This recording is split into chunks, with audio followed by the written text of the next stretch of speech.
অবলম্বী। তারা এ ধর্মেরই অনুষ্ঠানাদি উদযাপন করে। প্রায় প্রত্যেকটি মারমা গ্রামে বৌদ্ধ বিহার, কিয়াং এবং বৌদ্ধ ভিক্ষু ভাঙেদের দেখা যায়।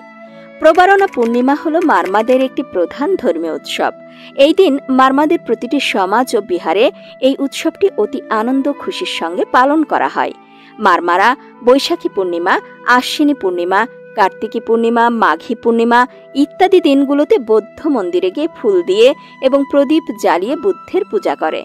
কাপ্তাইয়ের অনতিদূরে চন্দ্রঘোনার কাছে কর্ণফুলী নদীর দক্ষিণ তীরে অবস্থিত চিরম বৌদ্ধবিহার মারমাদের নির্মিত একটি খুবই সুন্দর বৌদ্ধ মন্দির।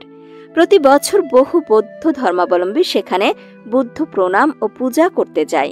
মারমা পুরুষেরা মাথায় বং, গায়ে জামা ও লুঙ্গি পরে। নারীরা এক ধরনের ব্লাউজ পরে, তার নাম আঞ্জি। এছাড়াও তারা থামি পরে। কাপড় বোনার কাজে মারমা নারীরা দক্ষ।